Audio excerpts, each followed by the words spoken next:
আরে বিশ্বজিৎ দা কি খাড়ো? খাই বাদাম খাই রে। তো কোটিয়া টাকা মতন বাদাম চিবাড়ে বসে বসে কাজ নেই নি কোনো। আরে বাদাম খাইলে স্মৃতিশক্তি ফিরে আইছে। কি গো সত্যি স্মৃতিশক্তি ফিরে এসে একদম পুরানো কথা মনে পড়ে? আমার মনেই পড়তে পারে। দাও দিকে দুটা। এই যে।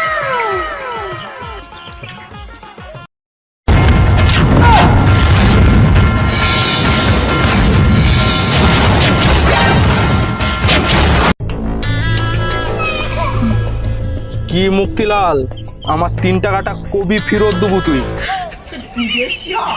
আরে কে মুক্তিলাল? আমি তো বিশ্বজিৎ।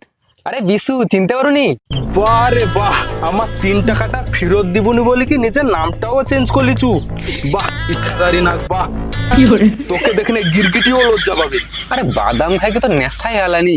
কি নেশা? নেশা কার হিচে? বাদাম খাই কি কোনোদিন নেশা হয়? ভদ্র লোকের মতো তুই আমার টাকা দিবু না আমি ওখানে পুলিশ স্টেশন কল করবা? হ্যালো বড় বাবু, এটি এক লোক ব্যক্তি আমার 3 টাকা বাজেয়াপ্ত করলিছে, তাড়াতাড়ি এসো। পুলিশ আসার আগে আমার টাকাটা দিতে ভালো কথা করি। তুই আমার 3 টাকা খাই কি বেশ সুখে আছু না? তোর জন্য আমি কি করি দেখ। কোর্টকে যাবা, হাইকোর্টকে যাবা, তার থেকে বড় কোর্টকে যাবা আমি। তোর অবস্থা আমি কি করি খালি দেখ।